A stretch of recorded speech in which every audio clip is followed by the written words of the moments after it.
आणि आमच्या माय बहिणींना जवळपास 35 लाख माय बहिणींच्या अकाउंटला त्या बाबतीमध्ये पैसे त्यांचे जमा झालेले आहेत। आज आमचा प्रयत्न आहे की 3-3 हजार रुपये एकेका महिलेच्या अकाउंटला 1.5 प्रमाणे आम्ही टाकलेले आहे। तर बघा बहिणींनो, लाडक्या बहिणींसाठी सर्वात महत्त्वाची मोठी अपडेट आली आहे। आत्ताच्या घडीची सर्वात महत्त्वाची मोठी अपडेट आहे। लाडक्या बहिणींसाठी सर्वात महत्त्वाची मोठी खुशखबर आली आहे। बहिणींनो, ज्या ज्या बहिणींना नोव्हेंबरचे पैसे आलेले आहेत त्या बहिणींनी प्रत्येक बहिणीने कमेंट करून सांगा की सर मला ठिकाणी पैसे आलेले आहे। कारण की बहिणींनो, ज्या बहिणींना पैसे आलेले त्या बहिणींना लगेच पुढचे जे हप्ते असतील डिसेंबर जानेवारीचे ते आज या ठिकाणी जमा केले जाणार आहे। तर प्रत्येक बहिणींनी कमेंट करून सांगावं लागणार आहे की सर मला पैसे आलेले आहे। ज्या बहिणींना आले असतील त्यांना लगेच पुढचे हप्ते जमा केले जात आहे।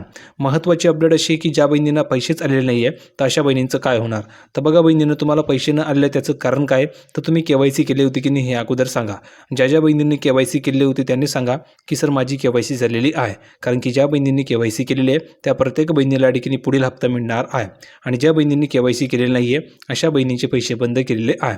आता तुम्ही म्हणाल की सर माझी KYC झालेली नाही आहे तर आता काय करता येईल, तर त्यावर सुद्धा तोडगा काढला जाणार आहे। फक्त तुम्हाला कमेंट करून सांगायचं आहे की सर माझं नाव आहे, माझी KYC झालेली नाही आहे। तुमची जर KYC झाली नसेल तर तुम्हाला ठिकाणी काय करावं लागणार आहे संपूर्ण पर्याय तुम्हाला सांगितलं जाणार आहे। आणि महत्त्वाचं म्हणजे ज्या बहिणींची KYC झालेली आहे आणि त्यांना पैसे आलेले नाही आहे अशा सुद्धा बहुतेक बहिणी की ज्यांनी KYC केलेली आहे पण त्यांना पैसे आलेले नाही आहे, मग अशा बहिणींना अपात्र केलं आहे का, हा एक महत्त्वाचा प्रश्न ठिकाणी निर्माण झालेला आहे। तर त्या बहिणींची सुद्धा ठिकाणी मदत पूर्ण केली जाणार आहे, त्यांना पैसे दिले जाणार आहे।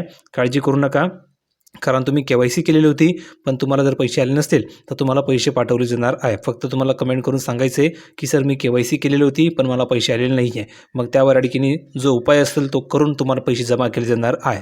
फक्त प्रत्येक बहिणीने सांगावं लागणार आहे की तुम्ही KYC केली होती की नाही आणि किती रक्कम आले प्रत्येक बहिणीने सांगा। 1500 रुपये आले की 3000 रुपये आले सांगायचं आहे।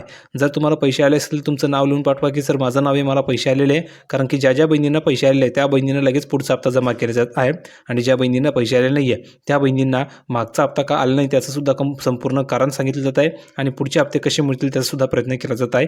फक्त तुमचं नाव तुम्हाला कमेंटमध्ये लिहून पाठवायचं आहे।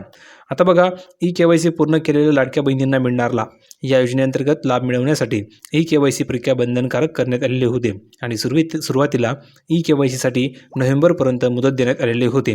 मात्र मोठ्या संख्येने महिलांची KYC प्रलंबित असल्याने ही मुदत वाढवून देण्यात आलेली होती। अखेर 31 डिसेंबर ही अंतिम तारीख देण्यात आलेली होती, पण तरीसुद्धा बहुतेक बहिणींनी KYC केलेली नव्हती। आता ही जी 31 तारीख आहे ही संपलेली आहे आणि संपल्याच्या नंतर आता बहिणी म्हणतात की सर माझी KYC राहिलेली आहे, तर काय करता येईल, तर त्या बहिणींना पैसे आलेले नाही आहे तर त्याच्यावर काय तोडगा काढता येईल तीही संपूर्ण तुम्हाला माहिती मी सांगणार आहे। फक्त कमेंट करून तुमचं नाव तुम्हाला टाईप करून पाठवायचे की सर माझी KYC झालेली नाही आहे आणि ज्यांना पैसे आले त्यांनीच सांगा की सर मला पैसे आले, लगेच त्यांना पैसे पाठवले जात आहे। म्हणजेच पुढचे जे हप्ते ते एकत्र जमा केले जात आहे। तर व्हिडिओ कसा वाटला कमेंटमध्ये सांगा आणि अशाच प्रकारच्या माहितीसाठी सर्वांनी चॅनलला सबस्क्राईब करून ठेवायचं आहे। भेटूया पुढच्या व्हिडिओमध्ये नवीन अपडेट घेऊन, तोपर्यंत धन्यवाद।